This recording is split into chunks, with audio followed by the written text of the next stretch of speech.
Bang Irwan Hidayat SMH dan Pak Haji Syahlan Rifai SMH dan putra Nafi Rizky Syaridan SMH yang selama ini telah sama saya ya, membantu saya, dan juga putra saya Jaka Tirtasya.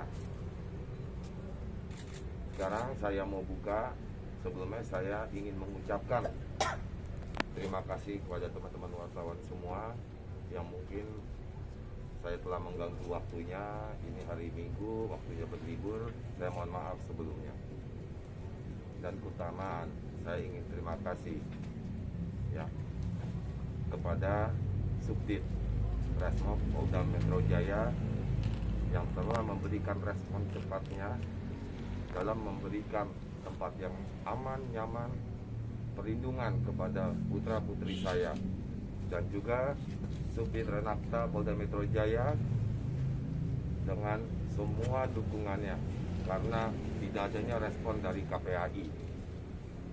Namun saya juga tetap berharap KPAI akan menjalankan fungsinya untuk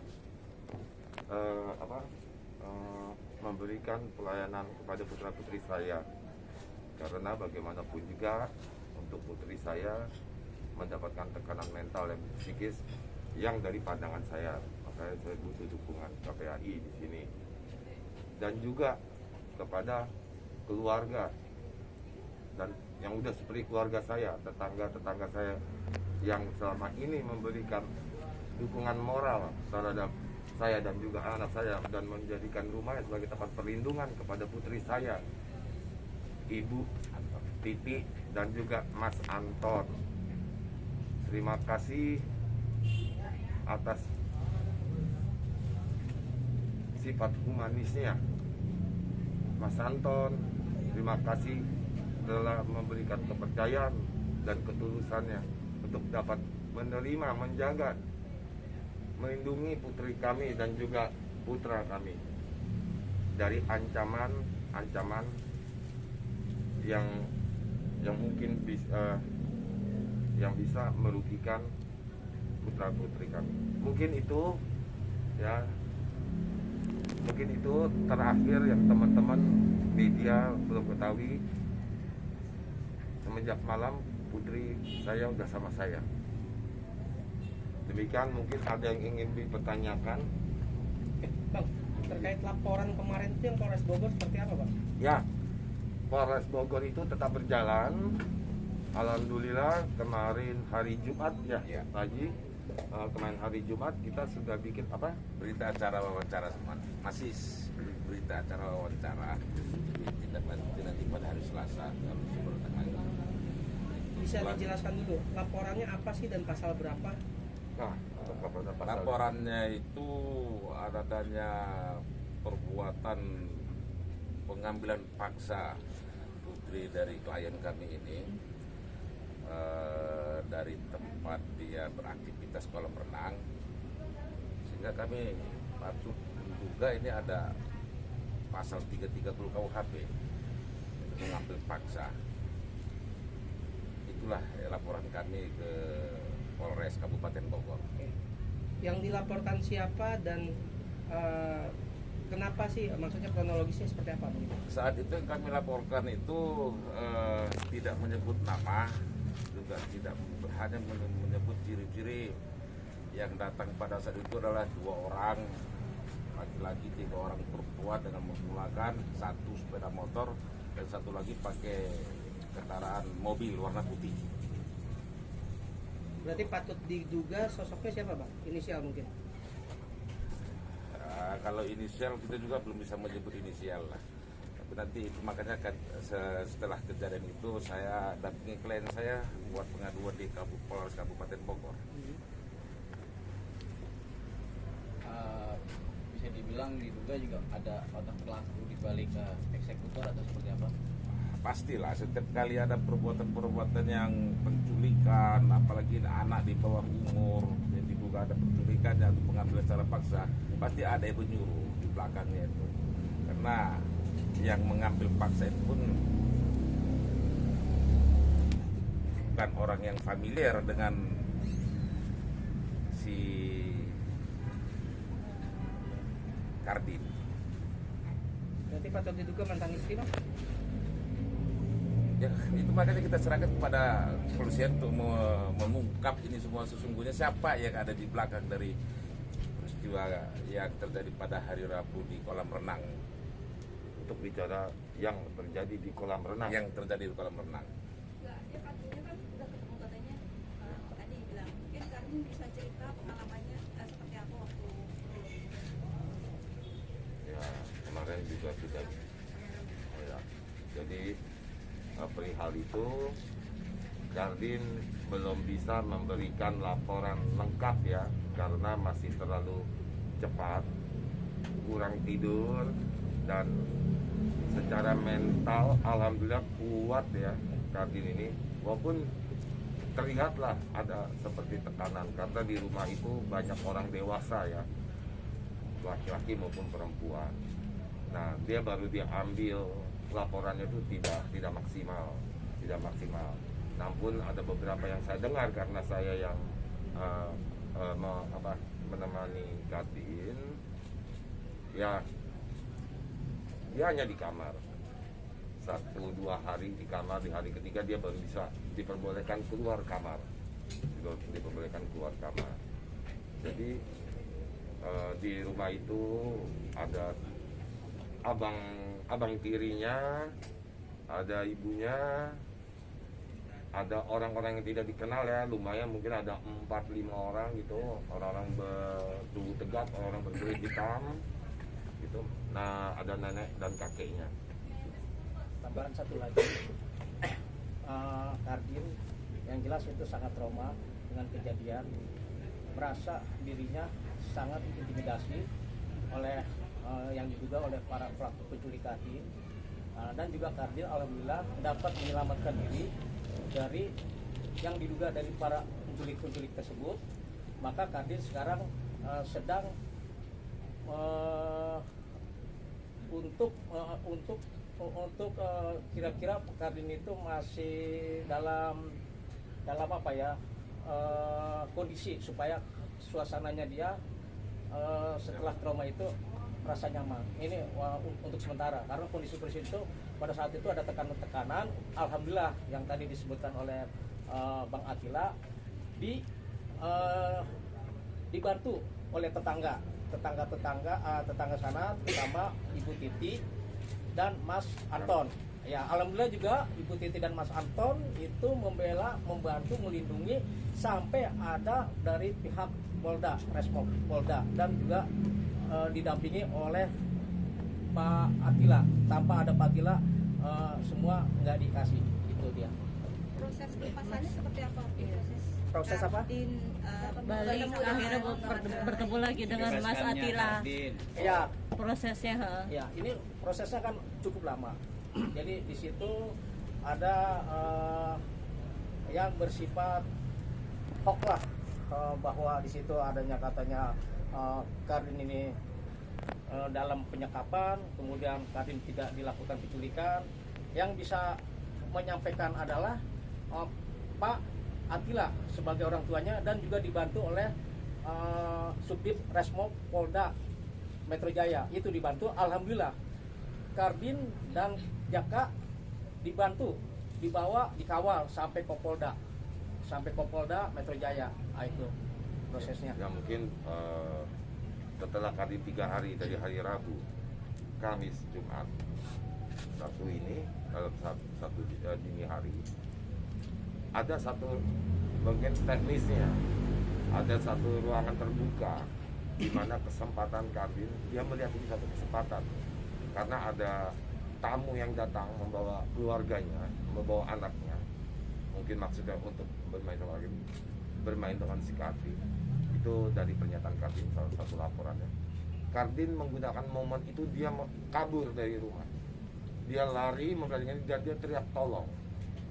Nah, teriak tolong itu alhamdulillah karena saya semenjak hari Rabu itu saya menitipkan Jaka kepada tetangga. Jadi Jaka ini dari hari Rabu pun di depan rumah. Ya, kenapa? Karena bagaimanapun saya punya banyak kekhawatiran biar dari keluarga, karena ada bonding ya antara Jaka dan Kardin itu bondingnya sangat dekat. Jadi Jaka selalu memonitor. Dia sendirian kok. Pada saat Kardin teriak tolong, Jaka pun lari langsung loncat pagar spontan. Kardin dikejar oleh 2 orang tidak dikenal, ya mungkin penjaga bodyguard atau dari apalah, saya kurang paham. Sama abang tirinya. Jaka mengambil Kardin lalu berkelahi ya. Jaka sendiri dan 3 orang. Tapi alhamdulillah Jaka ini memberikan badannya buat dipukuli, namun adanya berhasil masuk rumah tangga. Nah itu juga Jaka sudah, mohon maaf tadi mana? Jaka sudah visum dan membuat laporan atas Kompol Polisi untuk kejadian tersebut. Polda. Pasal 170. Pasalnya 170. Kapan bang itu laporannya tadi? Tambahan satu lagi. Tadi laporannya atau? Oh bukan. Laporannya kapan? Pada Laporannya hari tadi. Sabtu kemarin. Oh Sabtu. Tadi malam. Tadi malam. Hasil visumnya mungkin apa-apa nggak bagian apa aja? Apanya? Yang ada memar Pukulan kan? Bagian tipis, terus di sini ada kena Tangan dulu, tangannya. agak gedean. Ya, jadi. Dari arah tipis dulu. mungkin udah hilang soalnya aku agak minder jadi tapi terasa sakitnya. Sama tulang iga. Sini lutut juga kena. Jadi Ini juga ada lagi. jadi semua Dari sebut jari sama ini komplak ini ya. somplak. Tapi sudah divisium itu. Udah dipisum. Nah ini satu lagi tambahan. Jaka tidak berkelahi, tapi Jaka ini saya klarifikasi, Jaka tidak berkelahi. Jaka itu melindungi adiknya Kardin. Jadi adiknya Kardin supaya Kardin itu lari, Jaka itu menerima pukulan-pukulan dari para yang diduga para penculik. Itu aja 3 orang diduga para penculik.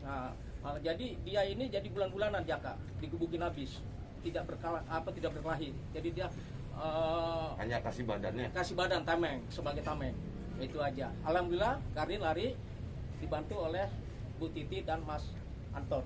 Berarti kembalinya Kardin itu dengan secara dia melarikan diri ya, bukan ada negosiasi kayak kemarin malam. Tidak ya. Ini adalah kaburnya Kardin yang kedua kali ya. Ini yang mesti diingat. Yang pertama kali bulan apa?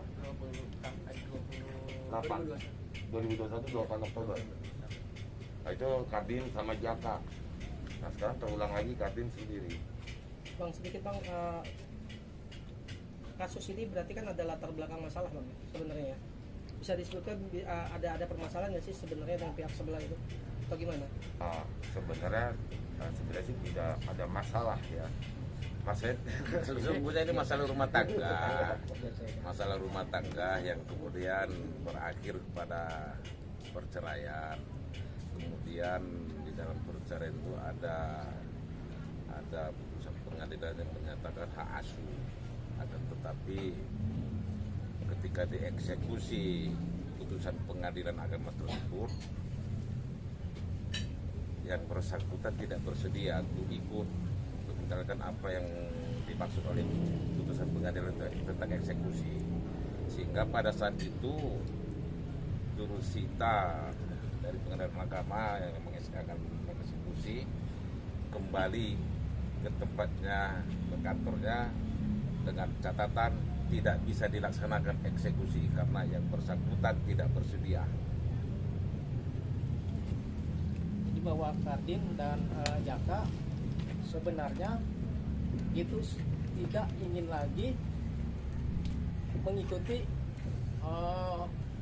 dari ibunya, yaitu dia tidak mengendaki mengikuti ke ibunya atau sebagai diasuh. Nah Kardin dan Jaka mengikuti ayahnya Atila, makanya di situ diputuskan di dalam putusan pengadilan yang kemarin di pengadilan berita acara eksekusi, alhamdulillah bahwa yang mempunyai hak asuh adalah Pak Atila itu.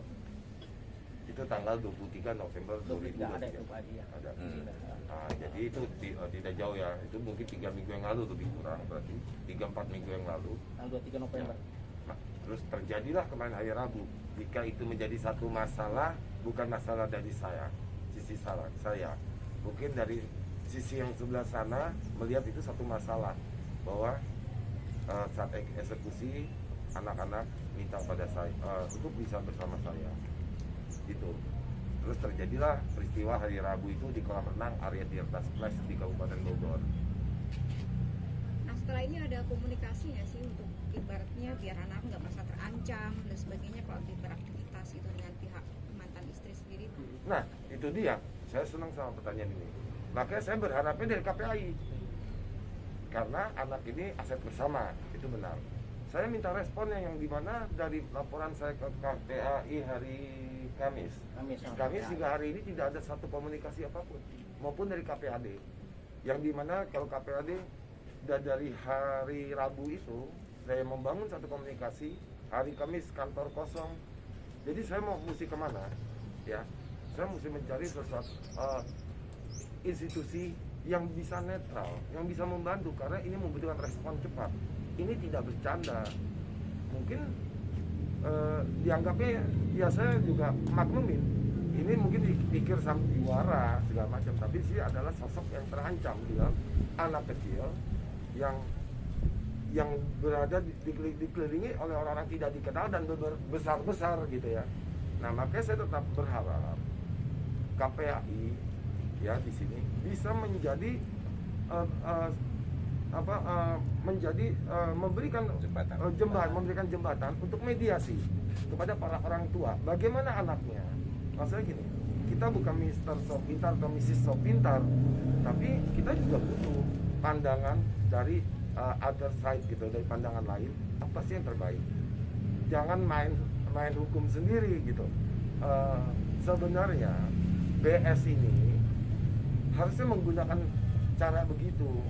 Bagaimana ya biar sama anak-anak ini enak, bukan main hakim sendiri, apalagi di lingkungan umum, di depan teman sekolah, guru, itu main rampas, itu kan kurang elok ya, kurang elok. Dan itu juga udah disampaikan juga waktu pada saat itu di Polda, laporan Bang Atila dituduh penculikan, alhamdulillah dibuktikan, nggak terbukti sama sekali, maka alhamdulillah keluar SP3. Nah, kemudian juga pada tanggal 23 November putusan eksekusi hak asuh jatuh kepada ibu Bu Kardin ya, ibunya Kardin, Bu Bunga. Itu hak asuh jatuh pada itu putusan pestek dibacakan. Alhamdulillah juga disampaikan oleh kedua anaknya bahwa anaknya tidak ingin mengikuti ibunya, mengikuti ayahnya.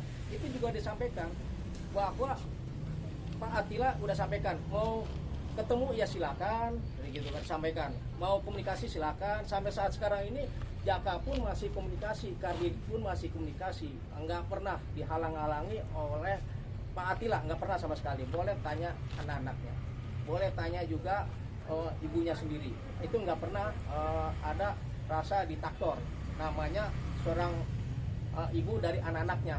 Itu aja. Kalau Pak Atila orangnya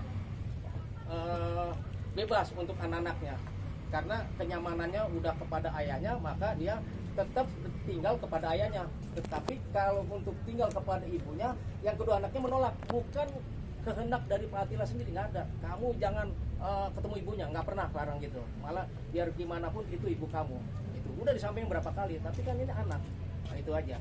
Dan untuk mencegah hal itu terulang lagi gimana? Ada kekerasan saat hidup dengan sang mama? Terus seperti apa? Mungkin bisa dijelaskan apa alasannya lebih memilih hidup dengan ayah? Aku lebih milih sama ayah emang karena bebas aja ya, karena bisa emang diperbolehkan ketemu dengan mami, tinggal di sana sementara juga boleh, dan emang boleh main. Tapi kalau tinggal bersama mami aku nolak. Alasan berbeda. Alasannya apa aja? Berbeda. Karena kita tuh digembok waktu itu saat 2021 kita digembok sama ade 6 bulan. Nah, dan itu kita nggak dapat akses apa-apa selain ada abang, kakek, nenek. Nah, mereka tuh semua dapat akses. Nah, kecuali aku sama Kartin, itu kita nggak dapat akses apa-apa. Dan aku pun nggak tahu alasannya apa. Setiap aku tanya selalu diam. kemarin pas Kardin kabur, mama keluar juga nggak ikut mau nyomot si Kardin juga nggak? Pas Kardin lari ya? Enggak. Berarti melalui perantara orang yang disuruh Iya. diduga Ada suruhan. abang saya Marciano Batara sama 2 orang Ambon tidak dikenal. Saya nopang badan buat adik saya. Nggak aja waktu kamu tinggal sama mama tuh kenapa sih tadi nggak dapat akses? Maksudnya kalau misalnya kamu sekolah, kamu bermain emang nggak boleh atau gimana? Enggak, dia nggak sekolah sama Kardin. Jadi kalau Kardin harusnya tuh kelas 5, Kardin tuh 1,5 tahun tidak sekolah. Dia boleh ditanyakan sama sekolah SDS waktu tugas pasar minggu, dan boleh tanyakan bisa diverifikasi ke SDN 01 Pacilaran Kabupaten Bogor yang memberikan ruangan buat anak saya mendapatkan pendidikan 6 bulan ini. Jadi alhamdulillah pada saat masuk Kardin di tes, dia bisa memulai dengan kelas 4. Kenapa? Karena alhamdulillah selama 2 tahun itu Kardin saya cekokin lah, khusus bahasa Inggris, khusus agama dan matematika, yang dimana saya takut dia tidak mengejar. Sampai hari ini Kardin tidak memiliki data NIS karena tidak mau diberikan oleh orang tua maupun sekolah yang lalunya yang kita pernah minta dan tidak dikasih hari ini. Cuman yang penting anak saya mendapatkan pendidikan yang formal, walaupun itu tidak terdata mungkin di Diknas ya kalau belum ada NIS.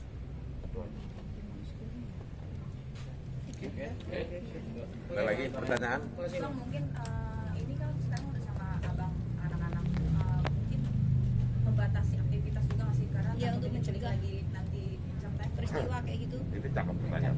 Saya baru tadi ngomong sama Kadin besok sekolah. Ayah tanggal 19 itu kan sudah mulai libur, kita kelas meeting. Emang kenapa ikutnya kelas meeting? Wah, dia punya kekhawatiran. Saya nggak akan bilang itu satu ketakutan.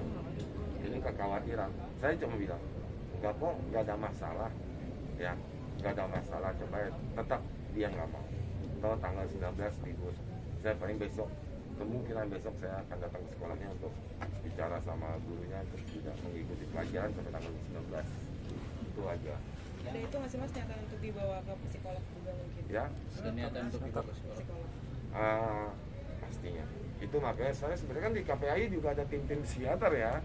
Sebagaimana KPAD juga punya tim yang dimana rupanya saya baru tahu selama proses dari hari Rabu, nah ini lucu, selama proses dari hari Rabu hingga hari Sabtu itu, Kardin membangun komunikasi sama seorang psikolog.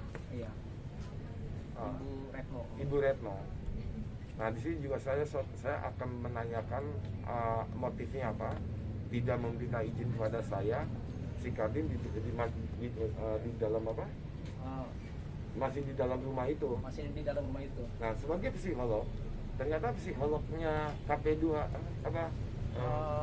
Pusat pelayanan KPAD. Ya KPAD dan pusat pelayanan terpadu perlindungan perempuan dan anak. Nah dia tahu si Kardin itu di dalam proses di dalam masa pendidikan, dia hanya membangun komunikasi, tidak mencoba untuk mencermati dan melaporkan. Sementara kita orang tua dan keluarga ini panik, ya kan? Panik karena Kardin kan megang handphone. Dia kan terus meminta tolong, aku tidak mau di sini. Banyak sekali kapturannya yang bisa dijadikan bahan bukti bahwa ketidakinginan Kardin untuk berada di rumah itu. Oke, Bang Atila, mungkin maaf sebelumnya. Ini kan kasusnya sama yang dialami dengan Bang Atalarik ya kan. Sama tidak ketemu ibu gitu kan. Nah banyak netizen yang bertanya-tanya, mungkin klarifikasinya, kok keluarga kalian kayaknya menjauhi anak dari ibunya gitu loh. Klarifikasinya seperti apa? Alhamdulillah, itu pertanyaan bagus.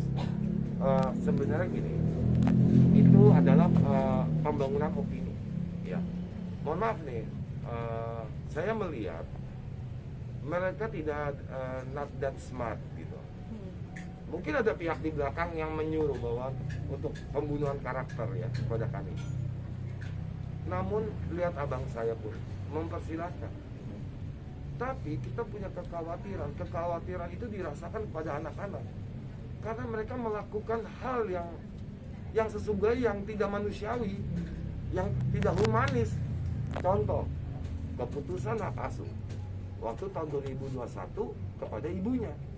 Tapi anak-anak langsung digembok dan tidak memiliki akses kepada saya. Dan satu, saya tidak berbohong, mereka juga tidak dikasih makan.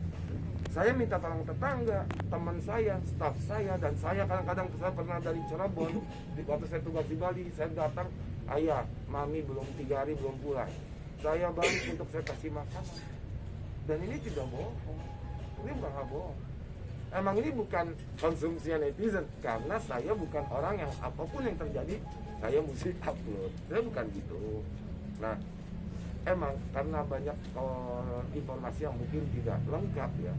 Kalau bicara sama abang saya, sebenarnya ini hal yang berbeda ya, berbeda. Dan satu gini, kalau abang saya menempuh segala satunya jelas perceraiannya.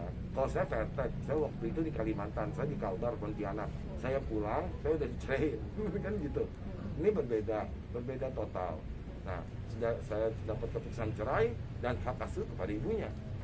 Saya mau teriak kemana? Saya hanya bisa menerima. Tapi ternyata ibunya ternyata lalai. Setelah memegang hak asuh dan dia lalai, menyebabkan anaknya yang kabur, yang salah kenapa saya? Tolong, hari ini juga saya minta media tanyakan kepada Ibu Bunga. Sama pertanyaannya, apa yang Ibu lakukan semenjak bercerai kepada Mas Atila? Bagaimana Ibu kepada anak-anak Ibu? Kenapa anak-anak Ibu kabur dari rumah? Itu belum aja yang nanya. Jadi netizen ini juga mesti cerdas. Jangan cuma makan konsumsi. Ya, kenapa? Satu, saya pegiat humanis internasional. Saya tahu karakter. Saya bisa baca psikis juga orang. Nah, jadi saya ini cuma jadi lawakan. Makanya sama anak saya semua santai, easy. Kenapa? Kita manusia, besok akan ada masalah. Jangan risau sama masa lalu dan masa depan. Risaulah sekarang. Jangan buat sesuatu yang bodoh. Ya, aku cuma bisa bukan memberikan nasihat, masukan kepada semua teman-teman. Sekarang nih masa yang aneh. Belajarlah kita risau atas hari ini. Jangan masa depan maupun masa lalu. Karena besok setiap hari ada masalah. Setiap hari akan ada masalah dan itu kita mesti selesaikan dengan baik. Kalau tidak, kalau kita lari dari masalah, kita nggak tahu dunia ini seperti apa. Tenang aja, masalah selesai akan datang lagi masalah. Selesai akan datang lagi. Kita bukan superhuman. Kita hanya bisa mencoba untuk menjadi manusia yang bisa diterima dan berjalan di muka bumi bersama-sama, saling mengenal bukan saling memusuhi. Kan itu konsep. Sebenarnya itu. Jadi pada dasarnya Pak, ini Mas Atila dan keluarganya nggak ada pembatasan atau diktator kepada anak-anaknya. Terbuka, silakan komunikasi, silakan mau terima. Nah ini persoalannya kepada anak-anaknya, itu aja. Anak-anaknya mau atau tidak. Nah, ini makanya di sini alhamdulillah wartawan semua harus tahu nih teman-teman wartawan. Selama ini kenapa Mas Atila nggak mau komentar? Nah itu. Nah, karena ada dari dorongan-dorongan yang sifatnya negatif-negatif, udah mendingan diam lah. Nah, alhamdulillah sekarang karena di ini terus yang sifatnya negatif-negatif, nah alhamdulillah Bang Atila sekarang semua disampaikan di depan teman-teman ini. Nah itu aja, dimana terhadap anak-anaknya, ke ibunya, baik Mas Atila ataupun keluarganya Atalari, itu aja. Oke.